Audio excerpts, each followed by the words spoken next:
তিনিচুকীয়া জিলা কংগ্ৰেছ কমিটিৰ নিৰ্দেশ মৰ্মে আজি হাবজান ব্লক কংগ্ৰেছৰ উদ্যোগত আমি APCLৰ সন্মুখত প্ৰতিবাদী কাৰ্যসূচী হাতত লৈছোঁ।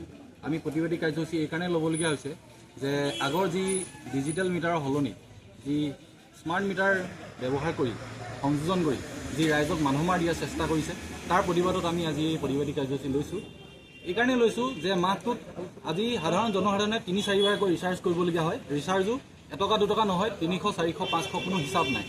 আজি জনসাধাৰণে ইমানেই জ্বলা যন্ত্ৰণা খাইছে কাৰণ সকলো বস্তুতে মূল্যবৃদ্ধিৰ উপৰিও এতিয়া সেই কাৰেণ্টৰ কাৰণেও ৰাইজে মাধমাৰ খাবলগীয়া হৈছে। গতিকে আমি এই প্ৰতিবাদী কাৰ্যসূচী হাতত লৈছোঁ। আৰু এটা কাৰ্যসূচী হাতত লৈছোঁ কি আমি দিনটোৰ ২৪ ঘণ্টাৰ ভিতৰত অধিকাংশ সময় কাৰেণ্ট নাথাকে। গতিকে এই ৰিচাৰ্জ কৰিছে মানুহে, ৰিচাৰ্জৰ স্মাৰ্ট মিটাৰ ব্যৱহাৰ কৰিছে, ৰাইজক লুণ্ঠন কৰিছে, কিন্তু তাৰ বাবদ যি কাৰেণ্টৰ ব্যৱস্থা কৰি দিব লাগে ২৪ ঘণ্টা কোনো ধৰণৰ আমি সুফল পোৱা নাই। গতিকে এইখন চৰকাৰক আমি ধিক্কাৰ দিছোঁ। এইখন চৰকাৰ হ'ল দুখীয়া তেজ খহি খোৱা চৰকাৰ। গতিকে অতি শীঘ্ৰেই তেওঁলোকৰ যি স্মাৰ্ট মিটাৰ ব্যৱহাৰ কৰিছে তেখেতলোকে উঠাই ল'ব লাগে, পুৰণা ডিজিটেল মিটাৰ ব্যৱহাৰ কৰিব লাগে, যাৰ কাৰণে ৰাইজে সুফল লাভ কৰিব পাৰে। গতিকে অনাগত দিনত যদি তেখেতলোকে স্মাৰ্ট মিটাৰ যদি উঠাই নলয়, সলনি কৰি পুনৰ যদি পুৰণা ডিজিটেল মিটাৰ ব্যৱহাৰ নকৰে, তেতিয়াহ'লে ইয়াতকৈ জংগী আন্দোলন আমি গঢ়ি তুলিম। এই কথা আমি হাবজান ব্লক কংগ্ৰেছৰ তৰফৰ পৰা আমি সকীয়াই দিছোঁ। হয়, স্মাৰ্ট মিটাৰ ব্যৱহাৰ তেখেতলোকে সংযোজন কৰিছে হয়, কিন্তু কাৰেণ্ট নিয়মীয়া নহয়।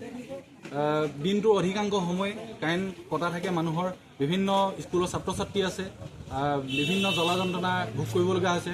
হায়াৰ ছেকেণ্ডেৰী পৰীক্ষা আছে, মেট্ৰিকৰ পৰীক্ষা, বিভিন্ন ছাত্ৰ ছাত্ৰীৰ অসুবিধা হৈছে। আৰু তাৰ বিপৰীতে কিন্তু ৰাইজক তেখেতলোকে যি সময় কাৰেণ্ট দিয়ে তাৰ অধিক হাৰত তেখেতলোকে লুটি পুটি খাবৰ বাবে এই স্মাৰ্ট মিটাৰ ব্যৱহাৰ কৰিছে বুলি আমি ধাৰণা কৰিছোঁ।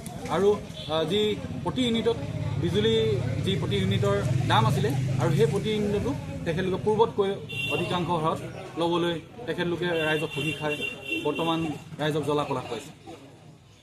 উপসংমণ্ডলৰ কাৰ্যালয়ত অসম প্ৰদেশ কংগ্ৰেছ কমিটিৰ নিৰ্দেশ মৰ্মে অসমৰ সমগ্ৰ বিদ্যুৎ বিভাগৰ কাৰ্যালয়ত বৰ্তমান স্মাৰ্ট মিটাৰৰ যি নতুন সংযোজন দি জনসাধাৰণক যি হাৰাশাস্তি কৰিছে, বিদ্যুৎ মাচুলৰ বৃদ্ধি কৰি সাধাৰণ ৰাইজৰ যি অৱস্থা বেয়া কৰিছে, স্কুলৰ যিখিনি ষ্টুডেণ্ট আছে তেখেতলোকৰ যি ঘৰত বিদ্যুতৰ যি সংযোগৰ বিচ্ছিন্ন কৰা হৈছে, হঠাৎ কেতিয়াবা বিদ্যুৎ থাকে, কেতিয়াবা কাট খাই যায়, আৰু অন্যান্য বিভিন্ন সমস্যাত লৈ বিশেষকৈ আমাৰ স্মাৰ্ট মিটাৰ যিটো বৰ্তমান প্ৰতিটো নগৰ গাঁও বাগিচাত সংযোজন কৰিছে তাৰ প্ৰত্যাহাৰৰ দাবীত আমি আজি ইয়াত প্ৰতিবাদী কাৰ্যসূচী লৈছোঁ।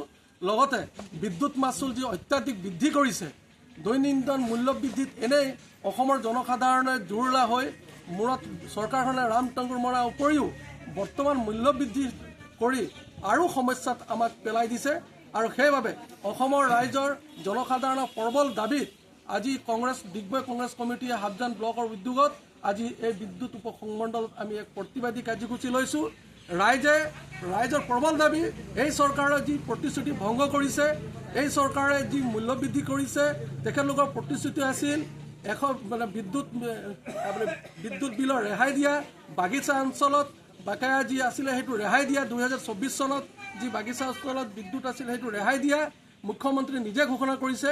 কিন্তু ফলস্বৰূপে আজি পূৰা ওলোটা খৰ মাৰি তেখেতলোকে এক বিপৰীত স্থিতিত অৱলম্বন কৰিছে। আৰু তাৰ ওপৰতো বিদ্যুৎ মাচুল বৃদ্ধি কৰি মানুহৰ বিদ্যুতৰ সংযোগ বিচ্ছিন্ন কৰিছে। প্ৰত্যেকটা দিনতে মানুহৰ বিচ্ছিন্ন কৰিছে।